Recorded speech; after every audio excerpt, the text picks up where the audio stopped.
I was still very young. In 1997, nearly 20 years ago, I gave talks to Indonesian business people about how to go green. And guess what they told me? Yeah, in Germany you gotta go green because the rubbish, the waste, costs you a lot of money to get rid of. But here in Indonesia, never mind, just chuck the rubbish. Zero cost to get rid of the waste. I said, really? Wow. It costs you nothing to get rid of the waste. But how much did it cost you to manufacture the waste? Are you in business to manufacture waste? How much did you pay to buy the raw material that you turned into waste? How much did you pay in electricity, in labor, to run your machines and your factories to manufacture waste? Are you sure you want to manufacture waste? The true cost of producing waste is very high. Just this week, I gave a training course on saving electricity to a building that has an electricity bill of more than 1 million ringgit each month. 1 million ringgit each month. That's a lot of money. If you save 10% of that electricity bill, you are making automatically a profit of more than 100,000 ringgit. Sounds good, right? To make a profit, an additional profit of 100,000 ringgit, if you have a business that has a profit margin of 10%, then you need to increase your sales by more than 1 million to make an additional profit of 100,000.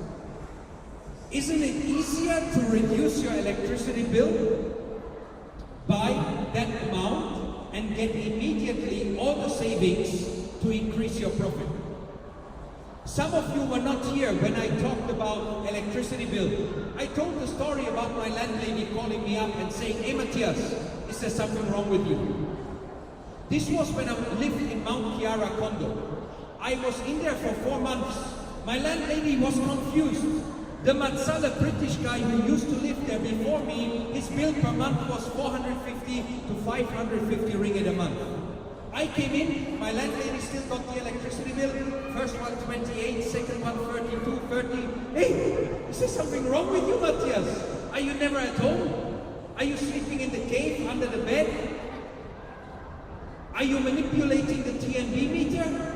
No. Through my behavior that was different, I slashed the electricity bill by 90%. And guess how much it cost me? It cost me zero. I didn't spend any money on solar panels. Solar panels are good, but they cost money to install. I didn't change my light bulbs to LED. This is an investment where maybe in a factory or in an office, you can get your money back after 3 years already, maybe even after 2 years. It is a very good investment, but I slashed the electricity bill compared to the other guy by 90% through a different behavior. If you can educate and inspire your employees at work to be more conscious about the consumption of electricity, you might be able to increase your profitability very fast. How much fuel does your business use? Some people have a distribution business. They have a lot of lorries, buses, cars running around. Maybe a big size of their cost will be related to the amount of fuel that they spend, especially diesel. Some people run the diesel gensets. If you can cut down on fuel consumption, you can actually save a lot of money as well.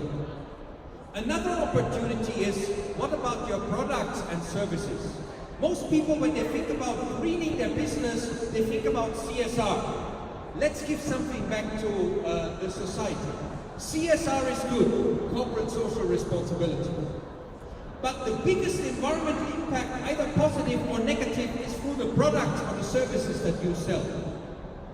If you are destroying a part of Bukit Kiara, one of the last remaining green lungs in KL, is not good enough to give a little bit of money to environmental charities. If your main product is making people's homes more toxic, maybe it's time for you to shift what products you make your money with. I used to be always on Hello on 2 breakfast television. One time I was interviewed on plastic bags. And the interviewers asked me, oh, if you're promoting reusable shopping bags, what happens with all the factories that manufacture the plastic bags? Won't people lose their jobs? I said, why not change your core business from plastic bags to biodegradable bags? Why not change your core business from plastic bags to innovative bags, reusable bags? Sometimes when times are changing, we need to change the business model. 4 years ago, I was talking to the big oil and gas companies about investing in solar technology. They were not interested because oil and gas was doing very well. Oil and gas was making a lot of money. Now at the moment, with the low oil price, a lot of people have lost their jobs in the oil and gas industry. A lot of people in the solar industry are creating new jobs. I do a lot of work in Bangladesh. In Bangladesh, 4 million people have their own solar home system. They are not as modern as Malaysia, where everybody on Peninsular Malaysia is connected to the electricity grid. They live like in some remote places in Sarawak and Sabah. 4 million people have a small solar system that costs only $200 US. Small solar panel, cables, charge controller, battery, 2 lights and 1 fan. They even have television sets in Bangladesh that only consume 10 watts. 10 watt is less energy consumption than the fan that you will have in your bedroom. The fan that you will have in your bedroom, my fan, I measured it with my electricity meter, consumed 19 watt. And you know, when you make the fan turn, right, my fan consumed 38 watt. The 1 horsepower aircon is about 750 watt. If you have an inverter aircon, 400 watt. You save money. Maybe change the split aircon units in your office to inverter aircon. Or regulate the temperature at 24 Celsius instead of pushing it down to 22 or 20 Celsius. A lot of offices I go to in Malaysia, I see people with jackets, with cardigans, you know. I see people worried because it's too cold. How effective is going to be the productivity of your employees if they are freezing every day at work? There was a study done, published by an international referee journal, that analyzed a very famous office building in close to KLCC. And they were analyzing how many people are off sick because of the sick building syndrome. And they compared it to an eco-friendly office in Bangi. Maybe you have heard of the Green Tech Corporation in Bangi. They have a building there, it's called Leo Building, Low Energy Office. It's an eco-friendly office, natural light, air circulation. They found out that the sickness rate, the medical leave rate in that office building next to KLCC is twice as high as in that eco-friendly building in Bangi. So if we have toxic pollutants inside of our buildings, it can increase the cost of having people off on medical leave. This is another way how environmental, health and pollution issues can have a negative impact on our business performance. But if you're proactive, you will look at your products and your services and you will try and innovate your products and services. As I showed you earlier on, this eco-friendly washing bowl, nobody is selling it in Malaysia. Every time I show it to people, where can I buy? I'm not saying if you sell green products, you will sell a lot. Very few Malaysians buy green at this stage. We need to increase that number. Organic food in Malaysia is very expensive. In Germany, organic food only costs about 10 to 20% more because so many people buy it. It has become mainstream. Every shop has nearly as much organic food as conventional food. Once we have more people buy green, green businesses will flourish and the prices of green products will come down. If you are a developer and you're trying to sell, it's tough at the moment, right? Not so many property purchases. I had a look at the statistics. Sales have gone down. You look at Mount Kiara, a lot of empty high-rise condos. Not many lights are on at night. Maybe there's already a period of oversupply happening. If you build a new residential condo or home, you need something that attracts the customer.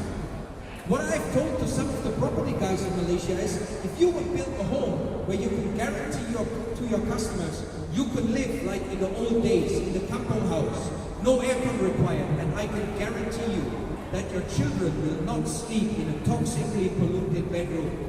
Here is the evidence, indoor air quality monitoring, what I shared with you the talk before. We can make our business more profitable by cutting down on environmentally related costs. Electricity bill, water bill, unnecessary raw material that we turn into waste. But we can as well strategically innovate our business with green products and green services and look for new customers and create a brand that might deliver today what the Malaysians are gonna buy in the future. So does it sound convincing? Sikit-sikit, lama-lama jadi bukit. Even at work, we can make our businesses go green. Those of you who got the brochure here, I think I have 2 or 3 infograms as well, especially this one. Going green for business people. Less waste means profits going up. Waste minimization, reduce your water consumption, reduce your energy consumption. All of that is good for business. So let's start where we can make an influence. As an employee, try and inspire your company to go green. Try and help the office to go green. And if you're running a business, if you're the owner, reorientate your company to become more eco-friendly even with the products and services. Okay lah? Great, thank you so much. Now in a couple of minutes we have my final session. I will keep that one short. How to go green with your family, how to get the kids involved, how to make it as well fun.